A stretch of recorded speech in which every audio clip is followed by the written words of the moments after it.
Hello everyone, I'm Daniel Chua. I'm a Director of Faith and Global Engagement here at the University of Hong Kong. So a very warm welcome to all of you. It's a great pleasure and a great honor to have one of the most respected, most beloved, and very well-known living theologians here with us. No, theologians ever at the University of Hong Kong today. Professor N.T. Wright, who was Bishop of Durham in England and is currently a chair professor at the University of St Andrews in Scotland.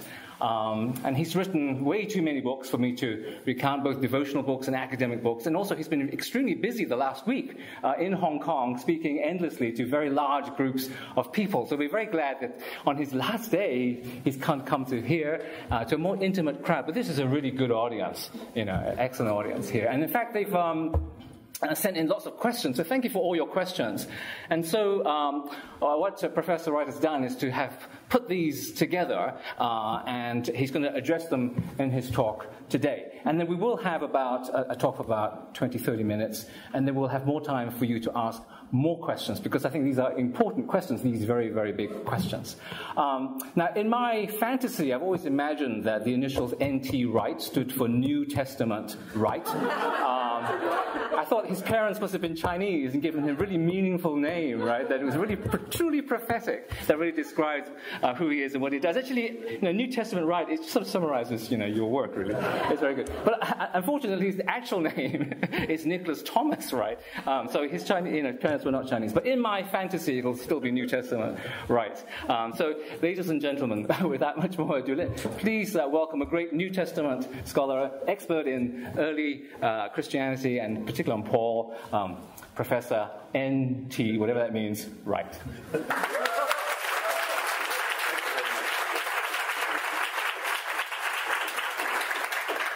Thank you very much. Yes, my parents had not the slightest idea of anything biblical in my initials. My father's first name is Nicholas, and that name Nicholas goes all the way back 5 or 6 generations, the first son of the family, so that my oldest son is called Nicholas Julian, and his oldest son is called Nicholas Joseph, and I hope that will continue so. But then Thomas was my other grandfather's name, so it was quite meaningful, and still is quite meaningful to me, but not the meaning you imagine. However, my youngest son is called Oliver Thomas, and we are waiting to see if he will become an Old Testament scholar.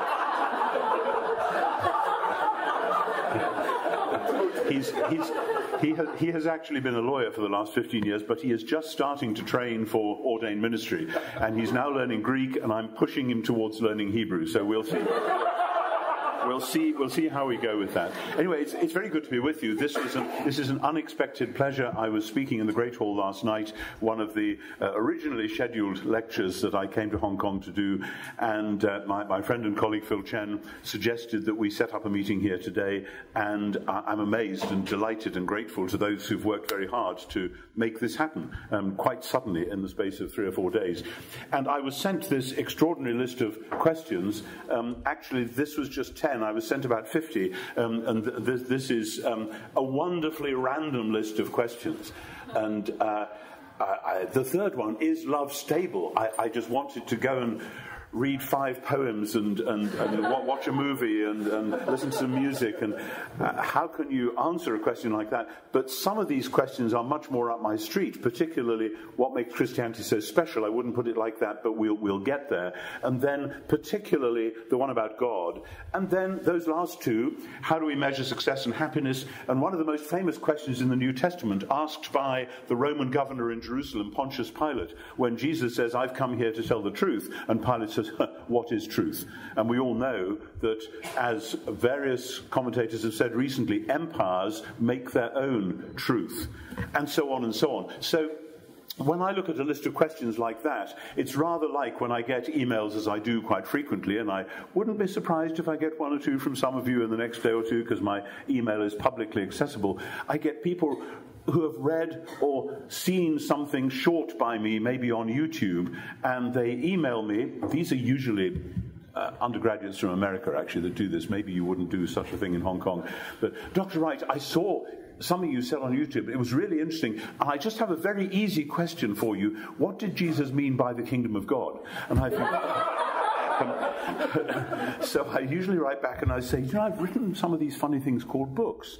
And some of those books are about this question. And I know that today people learn from YouTube and emails, but actually there are some deeper issues as well. So what I want to try to do with things like that is to go back to some bigger questions and set a framework, and then having set something of a framework, come back and say, now, can we begin to address some of these questions at least within this framework? And I had the privilege of doing the Gifford Lectures in Aberdeen last year, and one of the themes that I took for those Gifford Lectures was what I called 7 broken signposts. And these are the broken signposts which function cross-culturally. All human beings, and tell me I'm wrong, but I'm pretty sure of this, all human beings across history, across the world, run into these questions in various forms. I start with justice. You may know C.S. Lewis's book, Mere Christianity. He begins that book by pointing out that if you go to a playground where there are little kids playing, pretty soon one will say to another, that's not fair.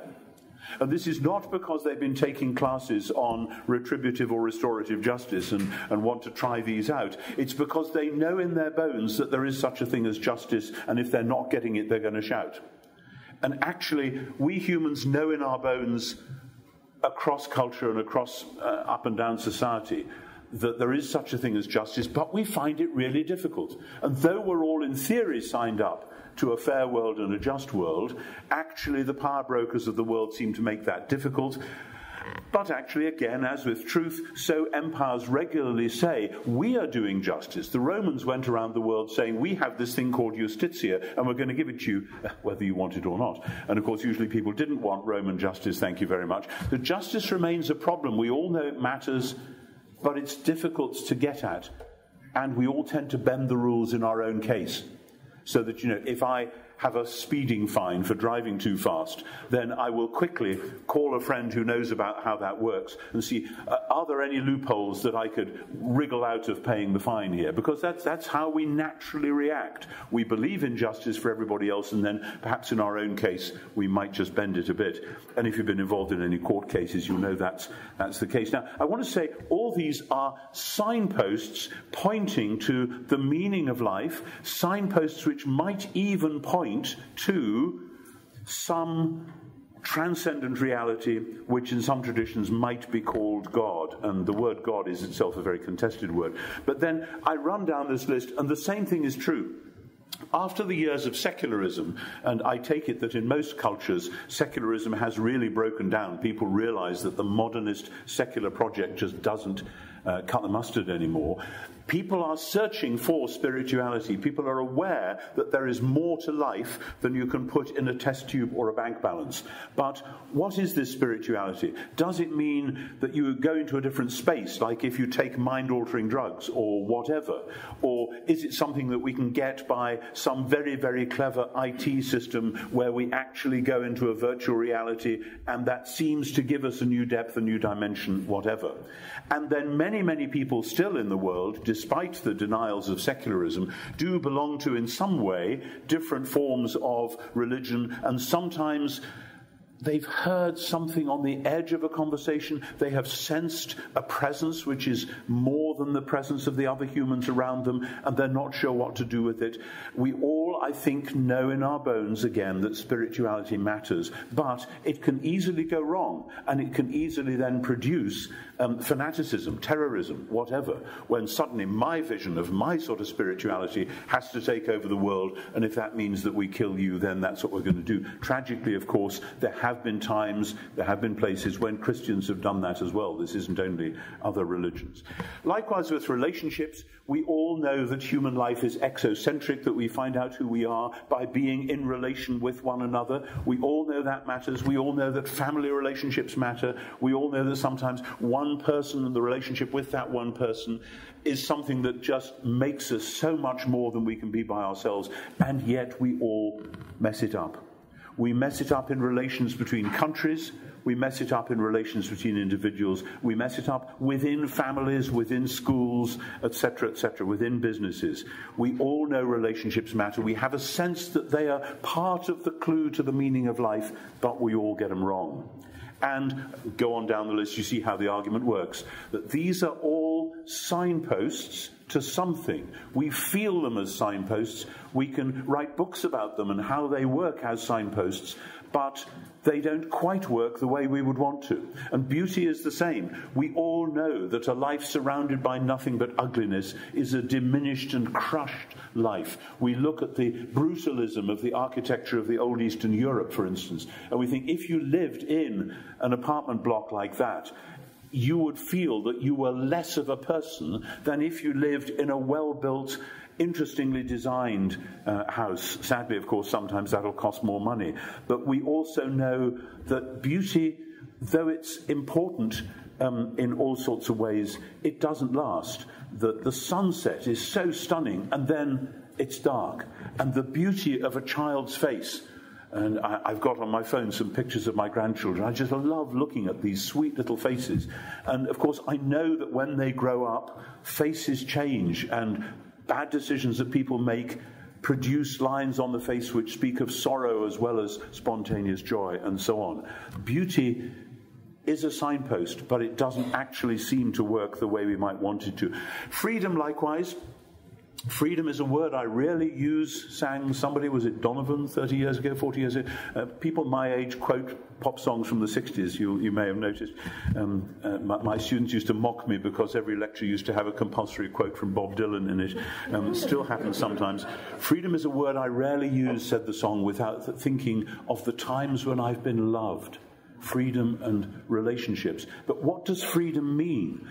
Does it mean becoming an utterly random particle zipping around, bouncing off the walls without any meaning at all? Or does it mean feeling easy in my harness, as one great philosopher said? What does freedom actually consist in? And how do we attain it? And again, great empires have said, we have come to make you free. The old Soviet Union, each time it took over another country, said that that country had been liberated. And the rest of us shuddered and thought, no, they haven't. They've been enslaved. How do you know what freedom consists in? And likewise, truth. Pilate's question, what is truth? We all know that truth matters. But is truth coherence? Is it correspondence? What sort of a thing is truth? This goes with the question which was being asked, I think, in this room or near here in the last hour. What is knowledge? Wonderful to come to university. You actually talk about these big topics. What is knowledge? What is truth? And truth is the same. We all know that truth matters. But when I was young, there was a magazine in England which went out called The Plain Truth. And everybody knew that that actually was a propaganda magazine on behalf of some religious sect. And the Communist Party magazine in Britain when I was young, its strapline was, "We give you the facts straight." And the answer was, of course, this is protesting too much. They didn't do that at all. But likewise with power. We can't live without power, but power, we all know, is dangerous. Lord Acton said, power corrupts and absolute power tends to corrupt absolutely. Sorry, got that the wrong way around. Power tends to corrupt and absolute power corrupts absolutely. So we all know that these have to do with the meaning of life. The great questions that you all sent in kind of intersect with this network of questions in all sorts of ways. And here's my point. These are signposts, but they're broken signposts. They look as if they ought to point to some sort of transcendent reality, some sort of meaning, but they all let us down. What do we do with that? Do we then say, with Jean-Paul Sartre, that life is just a sick joke, and that actually any appearance of meaning is just because, well, our evolutionary traits are such that we were bound to look for meaning in the world, but actually that was just about looking for food or looking for a mate or looking to run away from predators or whatever.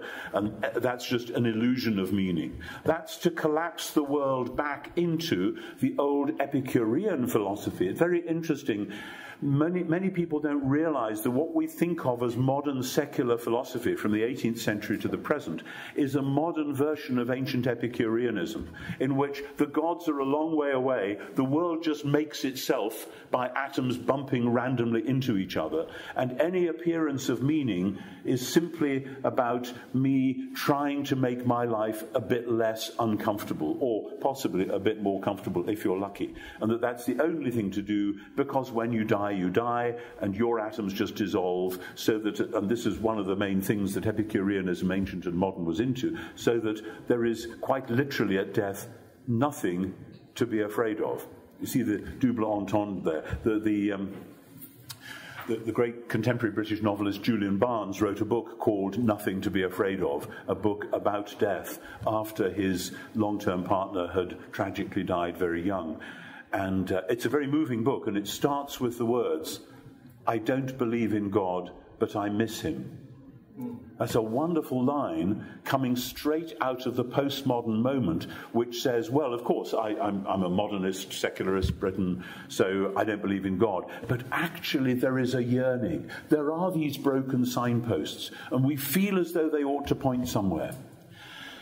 Now, many Christian theologians have tried to say that there are things in the world which do point up to God, fixed points from which we can start, from which we can work up and say, therefore, there is a God, and therefore, as an extension of that, he's pretty certainly the God we know through the Christian gospel.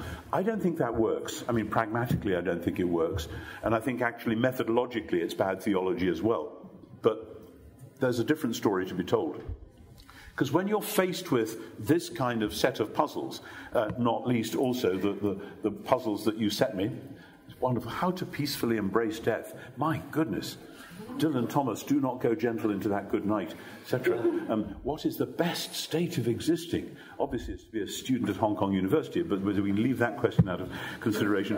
But I think what we have to do with questions like that is to take a run at it and say, all great systems, philosophies, religions tell stories.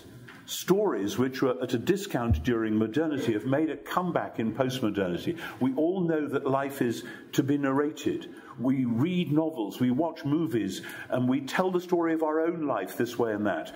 And when kids come home from school, we want the story of their day, and they want to tell us stories about what happened. Because stories are how we make sense of life, because stories involve human motivation and humans getting it wrong, and then perhaps humans trying to put it right again.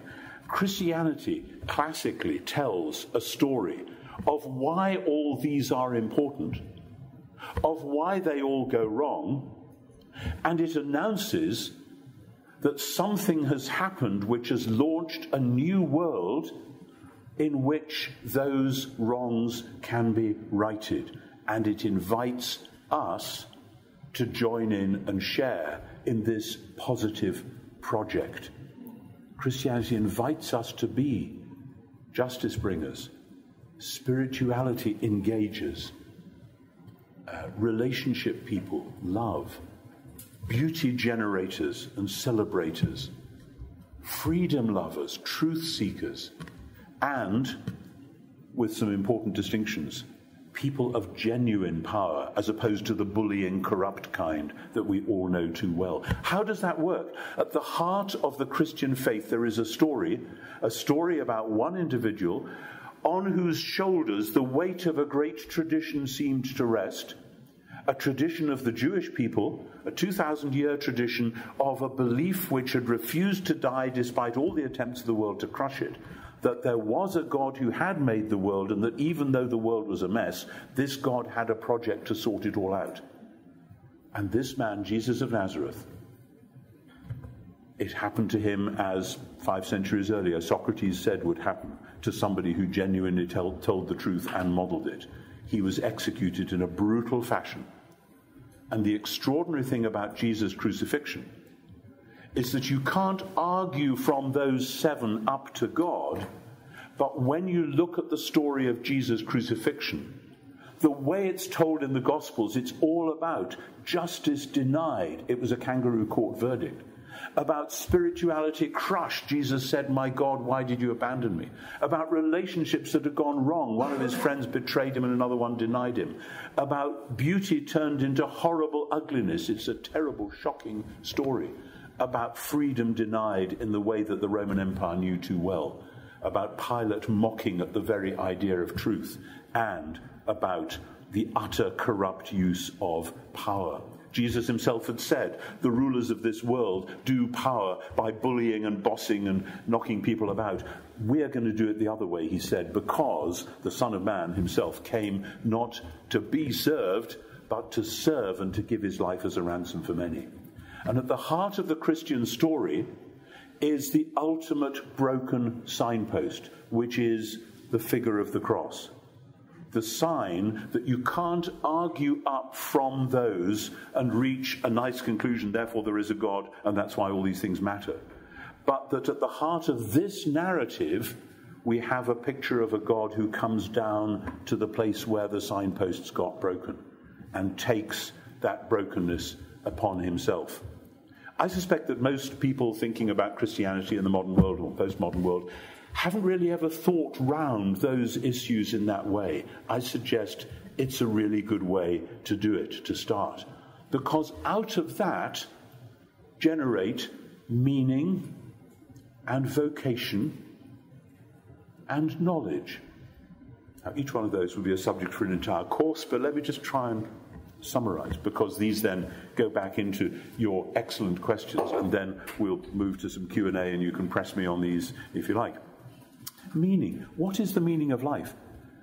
We were on holiday, on vacation 2-3 years ago, up in the far northwest of Scotland, on one of the remote islands, and we had several of the family with us, and my middle grandson, who was then, I think, 6 years old, we were walking up this mountain path to a place where there were eagles nesting, and it was all very exciting. And we're walking along, and my 6-year-old grandson is gripping my hand, and suddenly out of the blue, he says, "Grandfather, what is the meaning of life?"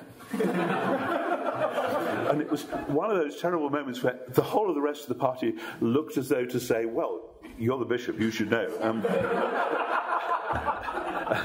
Standing there on a Scottish mountain path, I can't remember what I actually said, but I probably fluffed it, and I said, we'll talk about that later over supper. We did talk about it later over supper, but I always thought I should have had a better answer than that.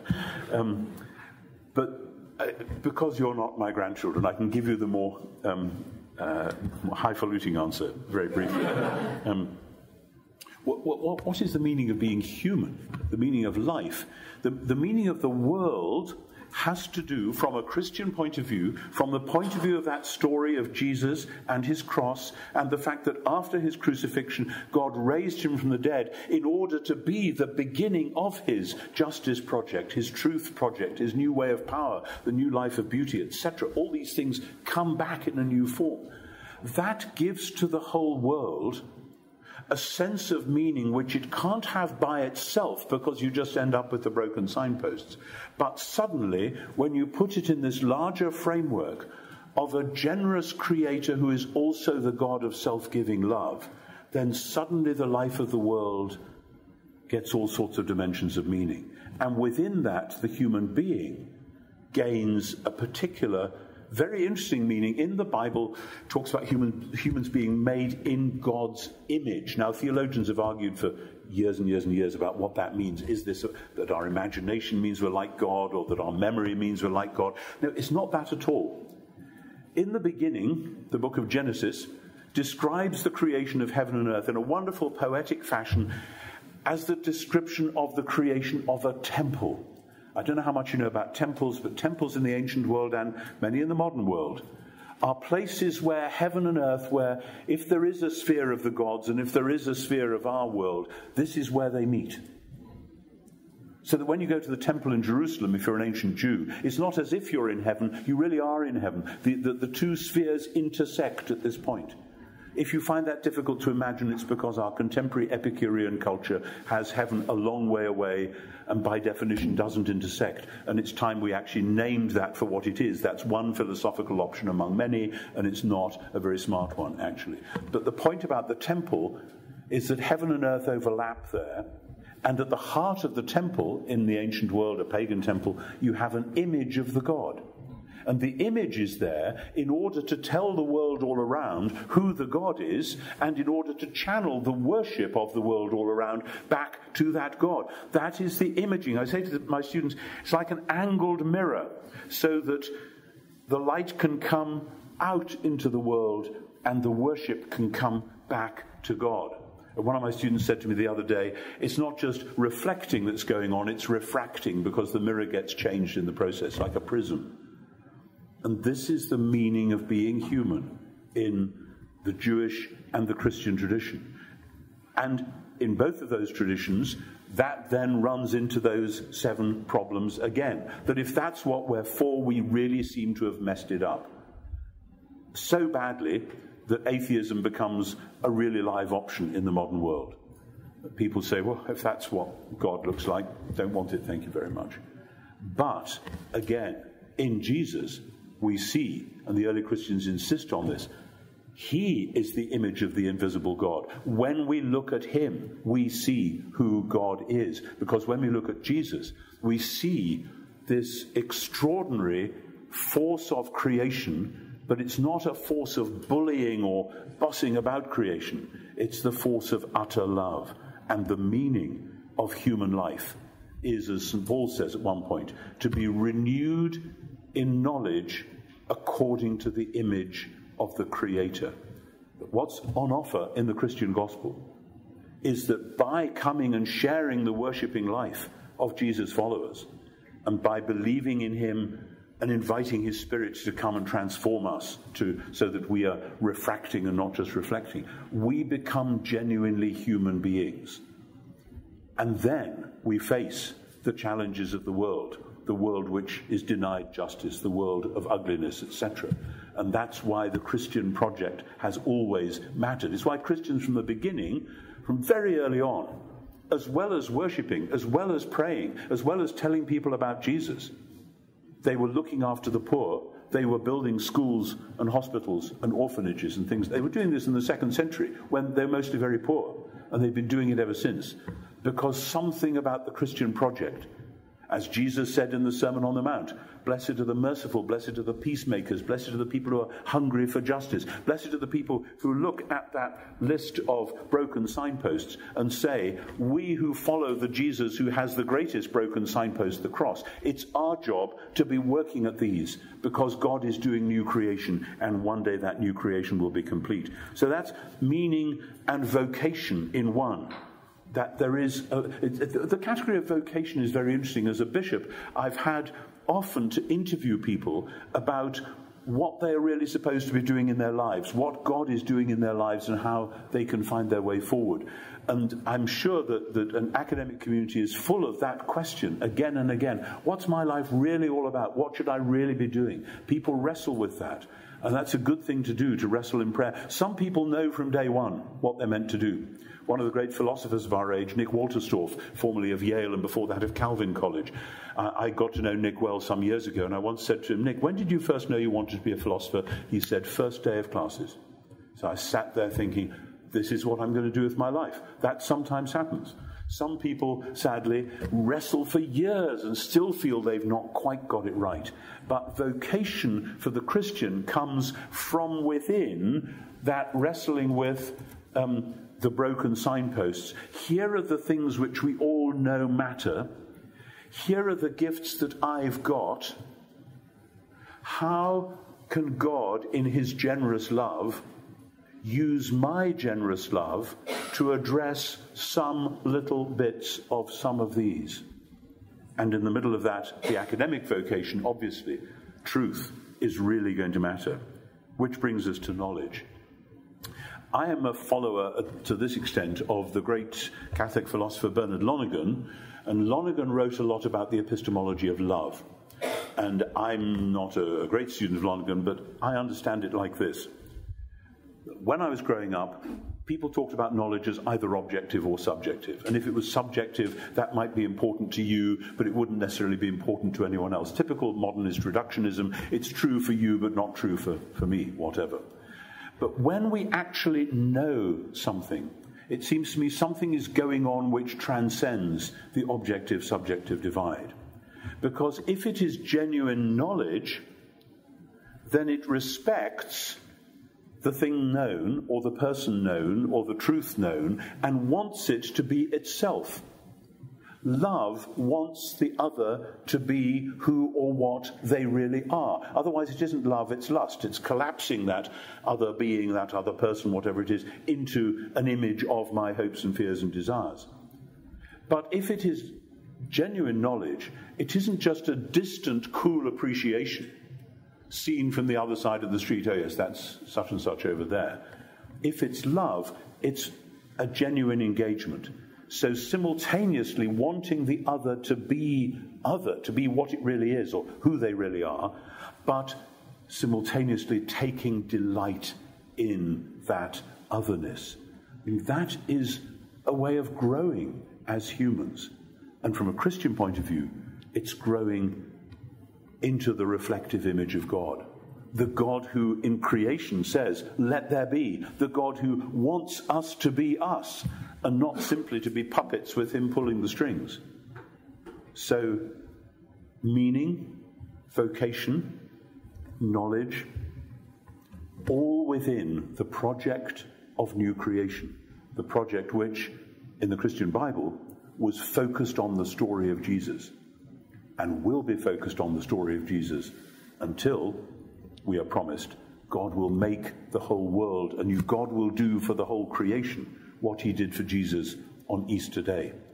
And there will be continuity with the present world as there was with Jesus' own body. The present world and all that we do in it, all that we do to address these issues, will somehow be part of God's new world. That is the Christian vocation. So, I've talked for long enough.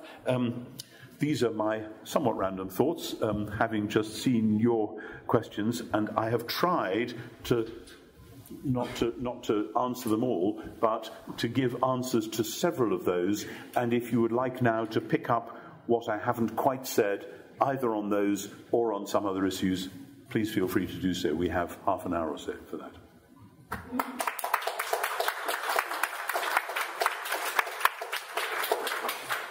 Thank you so much, Tom, for it's so hard to give a profoundly simple and a profoundly deep talk at the same time, and you've managed to do that. It's extraordinary. But thank you so much for that. So we do have time for questions. Yep. You can pick any of these, or you may have questions that came out of the talk, actually. Yeah, sure.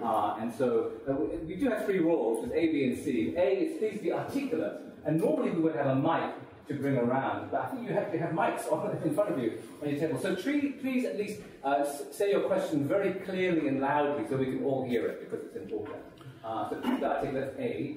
B is please be brief. Please don't ask really long questions, and please make sure it's a question and not your latest sermon. All right? So short and sweet questions, please. That's B. And C, please be centered. Please try to focus on the issues that are being raised today in this particular lecture. So, time for questions. I guess I can help you fill them. Right? Just put your hand up, and we'll have some one right here. So there's 1, 2, 3. Okay, so we'll begin with this question. So, if you can use the mic, it'd be great. Thank you, Professor. I'm the owner of the 8th question. Why is the God Christian God? And I think that you did touch on that issue a bit in the talk. But you mentioned that Christianity or the Bible is a story, right? But I am not a Christian, I'm not a religious person, but I still don't get it. Why is Christianity the story? Why isn't it one version of the story that is possible? Sure. Great question. Thank you. Could be a long answer. I'll try and be brief. Actually, the phrase, the Christian God, always strikes me as slightly odd. The word God shifts in meaning. It's not as though there are all these identical beings and we just put different labels on them. In the first century, the word God was highly contested, and for the Jews, there was only one God, the Creator. And when the Christians said, this God has acted in and as Jesus of Nazareth, that was a shocking claim, both in the Jewish world and in the Greco-Roman pagan world of the day. So the word God, in one of my first big academic made books. Part of the title was The Question of God. The word God was a question in the first century. What do we mean by theos or deus in Greek or Latin? And the early Christians found that the more they told the story of Jesus, and the more, as Jews, because the early Christians were mostly Jews, the more they realized how all sorts of aspects of their tradition had come rushing together in a very dense and rich way, like a moment in music when suddenly all the earlier themes come together and you realize they all harmonize. That was a sort of overwhelming sense that this God who our traditions have worshipped in the Psalms and spoken of in the prophets, he really seems to have come in our midst and walked about. And that was so overwhelming that for them, this wasn't just, oh, well, we now know a different sort of God. It was this God whom we have worshipped like this all along. We now realize at last who he really is, and particularly the meaning of Jesus' death as the unveiling of utter self-giving love. So when the Christians went out into a world which was exactly like the world you described, a world where many people wouldn't have said, well, they wouldn't have said they weren't religious because that was very socially undesirable in the Greco-Roman world, but they would have said, yeah, there's gods down this road and temples down that road, and many, many people didn't really take it hugely seriously, and if they did, it was what we would call a sort of superstition. That the Christian message was about a living God, not just one among many, but a God who actually did things, who made plans and fulfilled them, and who accomplished certain things, and particularly who seemed to have done something close up and personal in and through Jesus, which was to plant a seed of a new creation which was transformative in the world, and the transformative power in people's lives and in societies, in micro-societies, this street and this village and so on, and then spreading, that carried conviction, so that it was both an intellectual framework which had a narrative at its heart, and then the almost pragmatic thing of, oh my goodness, something's going on here. We didn't know people could live like this. How does that happen? And the convergence of those things, and the Christians would also attribute the mysterious power of God's own Spirit working there, convicted people that something was going on, and within 3 centuries, even though the Romans were doing their best to stamp it out, a majority of the Roman Empire had come to believe. Now, there's all sorts of other questions out beyond there, but that's how I would begin to answer your very good question. Thank you. So there was also a question just behind here. Yeah. Thank you. Excellent. Can you be a Christian without believing in God? I would say no. The problem comes with the meaning of the word God, again, that for many people, the word God has been associated with visions of what a God might be that are so different from what actually Christianity teaches at its best in the Bible and in the greatest Christian teachers, that we need to redefine the word God. And that's what the New Testament is doing, is redefining the word God around Jesus and around this mysterious personal force that they call the Holy Spirit. And as they do that, then somebody on the street who might say, I didn't know if I believed in God or not, but my goodness, something's going on here in Jesus, which I can't explain any other how.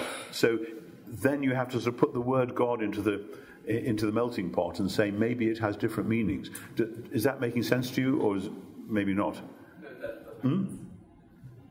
does make sense. That does make sense. Good. But, so I mean, to be a Christian, different people have had different meanings of that, but basically it's to be a signed-up follower of Jesus of Nazareth, who we call the Christ, which means Messiah, which is the Jewish term for the coming king who would embody God's saving purposes. And in the very early Christian church, the signs of that were belief that God raised Jesus from the dead, belief that Jesus was Lord, which had a political implication because Caesar claimed to be Lord, and this was belief that Jesus is the true king of the world, but he's redefined what kingship means, because he doesn't do power the way Caesar does. So all of that's really rather important. So then following this Jesus, which means invoking him, which means getting to know him in prayer and in a personal relationship, and discovering that that's what it means to get to know the God in whose image you're made. So then something which you could then call belief in God comes bubbling up inside, but it may not look look like what the phrase believing in God would have meant before all that. I hope that makes sense. Thank you. There's a question.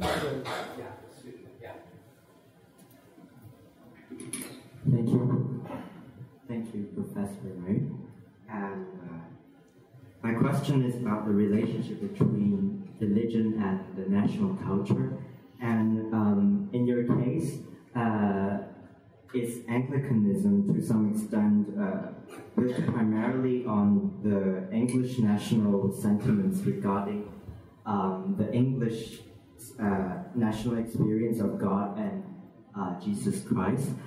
So how does religion in modern times relate to national sentiments if national phenomena such as nation is, like the majority of sociologists says, a modern phenomenon? I ask this because some Anglicans once said to me that God is English, and just as God is Israelite for the Israelites. So, I understand the question, and yes, I haven't lived in England all my life, and I now live in Scotland, where it's actually very different, where the established church is Presbyterian, not Anglican. So there's some shifts there. And I lived for 5 years in Canada, which was very interesting, because in Montreal, where we lived, the big churches on the street were always the Roman Catholic ones, and if there was an Anglican church, it was a little building down a side street somewhere. So that was quite good for me to experience that cultural shift. And of course, there are many countries where the big religious buildings aren't Christian at all, and where if there are Christian churches, they are the ones that are hiding away somewhere. So I fully take the point. I think we've grown out of that caricature description, though. I mean, I recognize the caricature of God being an Englishman and all that, but now I think less than 10% of people in England regularly attend church or any form of Christian worship, and by no means all of that less than 10% are Anglicans. It's diminished enormously. The present generation, my children's generation growing up and having children themselves, the vast majority of them have only ever been to church for somebody's wedding or funeral. And occasionally a baptism because the grandparent wanted them to be baptized or whatever. But for most people, churches are quite simply a closed door. Then there are some extraordinary things that happen, and actually some of the newer churches, which are really lively, certainly where I live in Scotland, the crowded churches, the one you have to come early to get seats for, are the newer free churches, by and large, not the traditional ones of either Roman Catholic or Presbyterian or Episcopal Anglican. So funny things are happening. The culture is changing, and particularly because Britain is now a polychrome and polyglot culture, not only in London, but in many parts of the country. You can walk down the street and you wouldn't actually know from looking at the human beings around you which country on earth you were in. My son and daughter-in-law live in West London. When you walk down the street from their house, you would probably think you were somewhere in the Middle East or North Africa. And it's fun. It's a vibrant, lively culture with many. There's a mosque on the street corner, etc., etc. So England has changed enormously, and we Anglicans have had to learn to roll with those punches and recognise, things are different now. But I think underneath your question is really the one which people have sometimes said, I grew up in a Christian family, in a Christian culture, wasn't it kind of easy for me? And in a sense, yes, it was, but most of my contemporaries, including many from clergy families, Christian families in the same culture, gave it up as soon as they could. For some reason, I didn't. I'm still not sure why, actually, because God just seemed to have got hold of me, and the rest is history. But it is a very complicated culture. But we British have spent the last 50 years repenting for our easy, arrogant imperialism. And we now look at certain other countries and hope that they don't have to make the same repentance in the future. Any more questions? So we have a question here and a question there. We'll take these two questions first. There are a lot of non-Christians who have a better life and better jobs. Jobs that address the 7 broken signposts as well than Christians. So what do you think about that? Yeah. In classical Christian theology, people sometimes talk about common grace, and it isn't the case that God the Creator only works through paid-up, thought-out Christians, and that God never does anything through anyone else. All human beings are God reflectors. All human beings know in their bones that justice matters. And sometimes, and I know many such people who may have been bruised earlier on in their life by stupid Christians who are getting it wrong and being abusive in various ways, think, I'm not having anything to do with that, because I believe in justice and freedom and truth, and I'm going to go out into the world and work for it. And I think God looks on and says, hallelujah, go for it. I'm really sorry about that early stuff. And people, we are all, to a lesser or greater extent, muddled in our thinking and our behaving. But many people who, for all sorts of comprehensible reasons, have given up on the possibility of some sort of organized religion, have nevertheless got in their bones something which I would recognize and celebrate as part of the goodness and overflowing generosity of God. Just as some of the greatest music and art which I love comes from people or cultures that have, at least formally or outwardly, rejected either God as a whole or the Christian God or whatever. So it seems to me it's part of the Christian message, because we believe in the goodness of creation, to celebrate human aspirations while regretting the many muddles and shames which mean that people then sometimes do projects which then go horribly wrong, and Christians do that as well. And I think part of the deal is that God doesn't require us to get it all absolutely right before he can do stuff through us. Some advances in science and technology have actually not been advances. They've helped us to do wicked things and to kill millions of people, etc. Now, does that mean that God doesn't want advances in science and technology? No. I think it means that we carry responsibility for what we do with the gifts and callings that we have. Good stuff happens in the world, as well as bad stuff, and you can't just draw a neat line. When Alexander Solzhenitsyn came back to the Soviet Union after the long years of exile, after the fall of the Berlin Wall, he did a journey through Russia, and a lot of people in a lot of towns wanted him to speak out against the way in which some of the former Communist Party bosses locally were now taking the top jobs in the new system, and because they wanted to make a separation. And he said no. He said the line between good and evil runs down the middle of all of us, and we have to live with that. And I think it's very profound and very wise, and basically very Christian observation, very humble observation. Yeah. So I asked question 7, and should I just read it out? It's kind of... Yeah. What makes Christianity so special? I'm a Christian myself, and in my heart I can definitely say that a life with Jesus will always be my favorite and the only life that I want to live.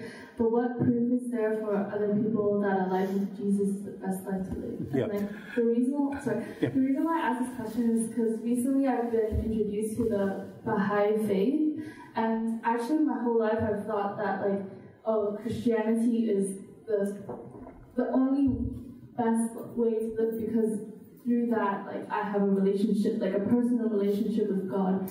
But then, recently I found out that in the Baha'i faith, that's also one of the key things that they point on, a personal relationship with God or a God. So I'm just kind of wondering. Yeah, that's really interesting. And I think, I haven't had any experience of dialogue with people in the Baha'i faith. I have had quite a bit of experience with people from the Jewish point of view or from Islamic point of view, and you find the same thing. When you're talking to a devout Muslim, say, who has spent their life praying, studying the Quran, etc., then sometimes you do have exactly that same sense of what it means to them. For me, your second line is really where it's at, the life with Jesus, because Jesus is actually unique. When you look at the story of Jesus and look at the other faiths, so-called, and the phrase "other faiths" isn't a terribly good phrase, because the idea of something being a faith is actually a Christian-specific idea. The Jews do not think of their way of life as a faith; they say that's how you Christians, etc., etc. So we have to be a bit careful. But Jesus is absolutely at the center of it, and I hesitate to use the word unique because there is a sense in which we're all unique, and that's part of the glory of life, that we're all significantly different. But there is no other story which works like that. Nobody else claimed to die for people's sins. Nobody else was raised from the dead. And it ultimately all comes down to the resurrection of Jesus. And of course, many people will say, oh, well, how on earth can we believe that? And well, as a historian, I have to say it's remarkably difficult to explain the history of the first century, let alone any other century, unless you say that something really did happen to make the body of Jesus thoroughly alive again with a new sort of life. And if that blows us away, well, it should. It wasn't meant to be just a little quirk which didn't matter too much. It's actually the most extraordinary thing that has ever happened on the face of the earth. And as Christians, we shouldn't downplay that. And so that idea of Jesus launching the project of new creation means that Jesus is not simply saying, here's another religious option.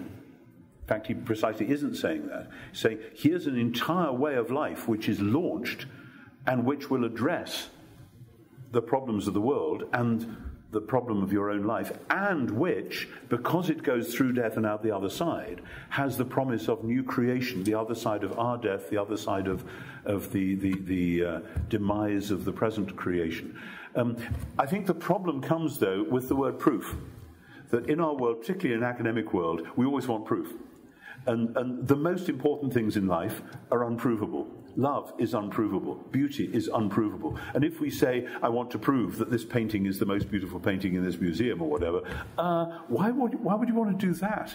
You know, proof is the wrong category. And that's because with the rise of 18th century scientism, I think people wanted to reduce everything to quasi-scientific terms. Can't be done.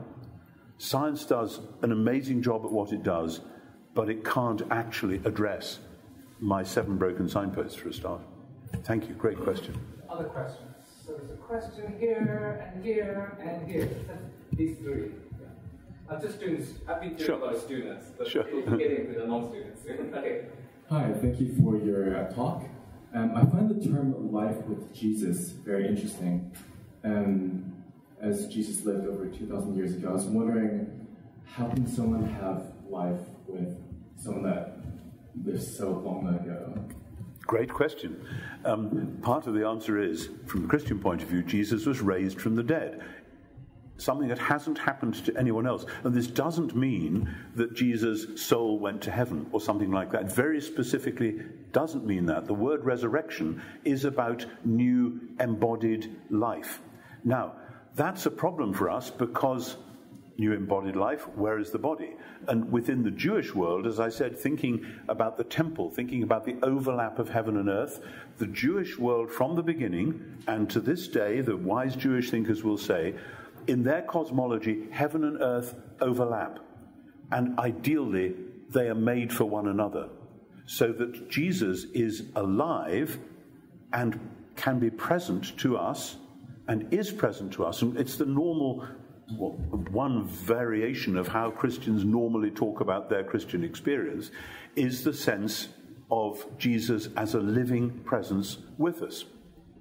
For some Christians, that's focused very much on when they read the Bible, that they find that as they read the Gospels, Matthew, Mark, Luke, and John, the story of Jesus, then Jesus himself comes out of the pages and is there with them and is talking to them and is helping them or is challenging them or whatever. For others, in some church traditions, it happens with the service we call Holy Communion or the Eucharist, where we do what Jesus told us. We break bread and pour wine, and we tell the story of his last night and of his death and of his resurrection. And for many, many Christians in many traditions, that's a moment of incredibly intimate meeting with Jesus, which transforms who they are and how they feel about themselves and gives them the strength for the next hour and the next day and the next week. And so the Bible and prayer and the liturgical life of the Eucharist, but then also Christians find, and always have done, that they meet Jesus in the faces of the poor and those to whom they are called to minister. Jesus said that would happen. So when you are looking after the poor, he said, it's my eyes looking back at you. And that's actually a Jewish idea as well, that when somebody stretches out their hand, you put money into it, that is actually God's altar that you're putting it on. And Jesus applies that to himself. So in those ways, there is an intimate knowing of Jesus, which is hard to describe but easy to experience. Because it always sounds from the outside as though it's just fantasy, so just imagining it. And I have to say, I've been a Christian all my life, I say it really isn't. That the Jesus I know does things that I didn't expect and certainly didn't want, and tells me to do things that I didn't expect and certainly wouldn't have chosen to do, and warns me against certain things that I would have wanted to do. And that's a lifelong experience, and one shares that with other Christians, and you learn to recognize that presence of Jesus. I'm assuming this is what the questioner meant about life with Jesus, but that's all there. Thank you. Great question. There's a question here too. Lift up the head. Oh, sure. Okay, thank you. I would like to ask the gospel story, which addressed the seven disciples that you mentioned, can be talking, because I asked this question because of the similarity when I encountered with some wisdom. They agreed most part of the Bible and about Jesus' resurrection, but they simply disbelieve in the Trinity. So how to address it? I would never start with the Trinity, because the Trinity, that phrase, is an abstraction from later centuries. Most Christian doctrines are shorthand stories. I often explain to the students, it's like when you're traveling. I'm traveling at the moment. I just packed up clothes in the hotel and I'm getting a flight tonight. You have a suitcase, and all the things you've been carrying with you, you pack them up and you put them in the suitcase so that you can then put it on the plane. But when you get to the other end, you unpack the suitcase, presumably. Now, the Trinity, or atonement, or salvation, these are like suitcases into which different stories have been folded up and packed away.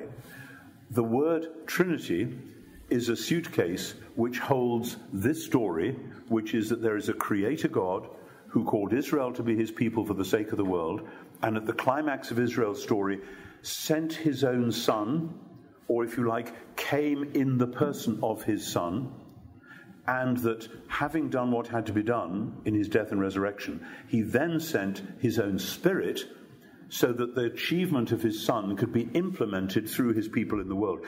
Now, all that story, when you fold it up and put it together, Trinity. But I prefer the story.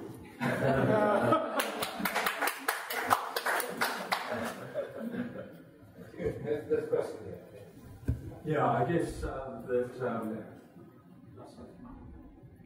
The microphone, people will be able to hear.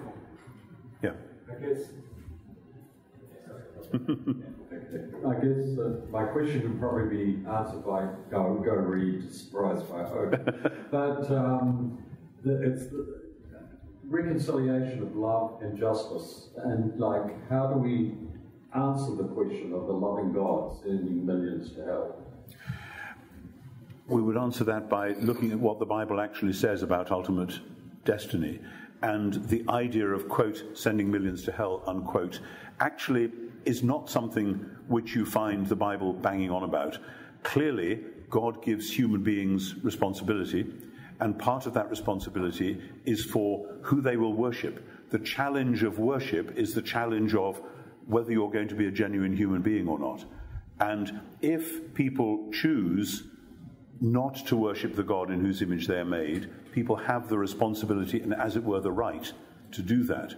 But when one says God sending millions of people to hell just like that, it sounds as though God is being very arbitrary. And tragically, some Christian theologians have described a very arbitrary and apparently malevolent God. When I read the Gospels and see the story of Jesus, I see anything but that. I see the generous, overflowing love of God the Creator, performing the lavish new creation in which, as the prophets say, the earth shall be full of the knowledge and glory of the Lord as the waters cover the sea. That's the picture which comes through the New Testament. Now, at the same time, because we have genuine responsibility, we are not puppets, we are free to say, I do not want to worship this God. And that is a terrible reality with which I think we have to do, but most of the Christian theologians who I most admire would then want to say something like, that is as much of a tragedy for God as it seems to be for us. There's different ways you can say that, and I'd be wary of over-romanticizing that, but I want to say something down those lines. So I'm not a universalist, I never have been. It seems to me that human choices are real, we can choose to reject God, and that how we are in this life really matters, how we behave, who we worship in this life really matters. But it's possible to portray that in such a way that it becomes like a bizarre thing, like the way you said it. And in terms of the reconciliation of love and justice, they both actually meet, because in both cases they are about wanting the very best for the world, for people, for different situations. And if something has gone badly wrong, justice says, I want to put it right. And love says, the reason I want to put it right is that I want the very best for it. So ultimately they come together. So we'll have 3 or 4 more questions. There's a question there. Any more questions? And a question at the back there. Let's have this and a question there. So we'll have those 3 questions. Yes, Professor. In your list of 7 broken signposts, is there any reason why you don't include love as one of these broken signposts? The reason I didn't was because love is such a huge floppy word in English. It translates several different words in Greek, for instance, and so it can easily get taken in different directions. So I put relationships instead, and if I was writing this out as a proper lecture or as a chapter in a book, I would explain that by relationships I mean one aspect of love. The thing is, I love music. I love the rising of the moon. I love all sorts of things, but I wanted there to highlight relationships among humans, particularly. And in a sense, just like knowledge isn't one of my 7, but it could have been, and vocation isn't one of my 7, but it could have been, and meaning isn't one of my 7, but it could have been, you can multiply them up. And in a sense, they operate on a different level, that all of them are to do with love, all of them are to do with meaning, all of them are to do with knowledge. But I wanted to focus on relationships particularly because that's where I think we see it most excruciatingly. As a pastor, one of the things which people constantly are in trouble and difficulty about is that their immediate relationships with their friends, family, spouses, whoever, are being fractured and damaged, and they need help. So that's why I wanted to get that in the middle. But obviously love is, categorization of such things is always going to be somewhat arbitrary, as I'm sure you understand. There's a question back there. You may have to shout this out. Professor, thank you for your lecture. I'd like to ask if you would share with us, when you were as a university student, your knowledge got them, and this point in your life, how has that changed? That's a big question. But what was the most surprising thing you got to know about God? When I was a student? By now, you know, I guess you've got so many years. That you learned about God. Wow. That's an extraordinary question. We British don't do autobiography very well. The thing that jumped straight into my mind, for whatever reason, about my student days was that I went up to university as a Christian, knowing I was a Christian, knowing I was probably heading for the ordained Christian ministry. But I was studying theology and classics in various orders. And my first year, I was in a lecture where the Professor Henry Chadwick in Christ Church in Oxford, was talking about the moment when, in the gospel story, Jesus has this extraordinary moment on a mountain when he meets Moses and Elijah, and the disciples are completely blown away by this and don't know what's going on. And Professor Chadwick just said, of course, for Moses and Elijah, it wasn't the first time that they had met God on a mountain. And for the first time in my life, at the age of, 20, I realized how the Old and New Testaments kind of work together, that something is going on in the Old Testament which is moving forwards and then explodes into new life in the new. And I remember coming out of that lecture and looking around the bit of the university where that was, and the buildings all looked different. You know, they really, I remember that sense I'd never had before in my life of seeing the whole world in a new way, in a whole new dimension. And I guess a lot of my life since then has been exploring the way in which the Hebrew Scriptures come to an extraordinary fulfillment in the new. For me now, in recent years, what I said about the temple and the creation as temple and humans as the image within the temple, I've been studying that a lot in the last 5 or 10 years, particularly drawing on some Jewish theologians. And I found it's one of those things, I wish somebody had told me that 30 years ago. Nobody was saying that stuff years ago. And it makes so much sense of so many things. And it's one of the glories for me. I mean, I'm in a room full of academics, I can say this. I know a lot of academics who are bored with their subject by the time they're 50. You know, I've worked with people, mathematicians, whatever, who were really fired up and did their best work in their 20s and 30s. And then they just have to go on teaching it for the rest of their life. Fine, okay. That's how you make a career. I am as excited by these texts now as I was in my 20s. And that's an extraordinary gift which I don't take for granted. I'm very grateful for it. And then there's a question. Yes, Professor. I have a question about actually soul.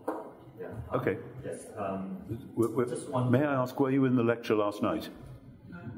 Last night? No, okay, because I had a whole chunk on soul there. But anyway, ask your question. Yes, sure. Since you mentioned about the resurrection, I believe when Jesus returned, everybody may be alive with the resurrection. Just wonder, do we really need the soul in order to move on? Do we need the soul in order to? In order to be resurrected. Right. Yeah. If the promise is resurrection to new bodily life in God's new world, do we really need the soul? The short answer is no, and the Christian theology from the beginning didn't place any emphasis on the soul.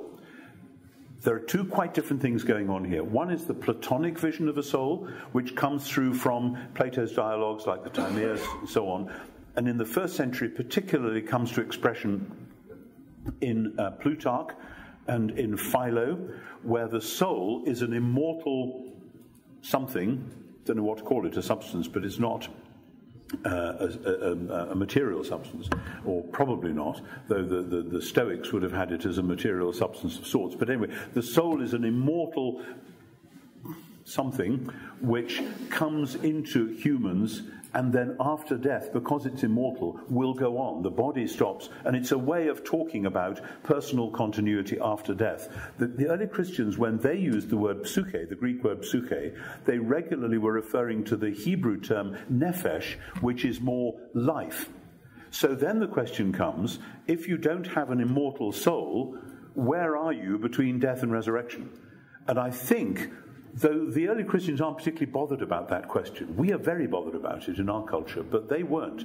But insofar as they give an answer, they talk about the spirit, namely God's own spirit, because the spirit and the soul, these are vague terms. I don't think the early Christians could have written you dictionary definitions of the different anthropological terms, like body, soul, flesh, mind, heart, etc. These all kind of overlap and bounce into one another, and they mean what they mean within their narrative contexts again. But for them, God's spirit comes to dwell in us already in the present, so that after we die, God's Spirit is looking after us until, St. Paul says, the Spirit who raised Jesus from the dead will give life to our mortal bodies also. So there is a sense that when a Christian dies, what I would say at a funeral has to do with God looking after this person by the Spirit in the nearer presence of Jesus. Paul says, my desire is to depart and be with the Messiah, which is far better, against the day when God will then raise them from the dead. It's a puzzle because many Christians, including many theologians, have relied on the Platonic theory of the soul to do that job for them. But it gets into significant difficulties for all sorts of other reasons, which we perhaps don't need to go into right now. Thank you. I'd like to ask my own question, the last question. And less abstract. So you talk a lot about new creation. I'm just wondering, some people may not know, how do I get new creation? I mean, I'm creative, but how do you begin a new creation. I mean, you can't do that, right? You can't do it yourself. God the Creator can. And that's what, I mean, it's a major theme in the New Testament. Paul says at the end of the letter to the Galatians, whoever you are, whoever you were born as, doesn't make any difference. What matters is new creation, the Greek kainektisis. And for Paul, that's what happened when Jesus of Nazareth was raised from the dead. And that's why Jesus' resurrection was not a resuscitation. It was not him simply coming back into the same life and then needing to die again, etc. And this is the extraordinary thing. Those Jewish teachers who taught resurrection at the time, not all Jews believed in resurrection, but the majority at the time did, they were quite unclear as to what the resurrection would be like. For some of them, it is almost like a resuscitation. For others of them, it's like going and being a star shining in the sky. They just believe in a new sort of bodily life. But the early Christians are very precise, and they talk about the Messiah having gone into death, going through it and out the other side into a new world, which is now incorruptible. And that's a novum. And the only explanation for why they believed that, and that belief is right across the first 2 centuries of Christianity, is something to do with what they perceived in Jesus' risen body. That he was real, he was there, he was talkable to, he was huggable, he could cook breakfast by the shore, he could walk with you along the road. But he was also different. He seemed to be inhabiting God's world as well as ours. So new creation is what happens when God's world and our world intersect and overlap with the new energy of God. And let me just say this. Part of the Christian belief as to how that can be so, this would take us into whole other areas, is that part of the problem with the way the world is at the moment is that there are forces of evil which we don't have very good language for, but which seem to take over, and they're forces of destruction and chaos and darkness and death. The early Christians believed that Jesus had fought a battle with those forces in his death and had won that battle, which is why new creation can now begin. Thank you for that. Now, before we end, nothing really happens at the University of Hong Kong without an official photograph. So we have to have an official photograph, but we also have a gift for you because we're so grateful that you at the very last minute came and really blessed us with your presence. So here's a present for your presence. Thank you so much. Thank you. Thank you very much.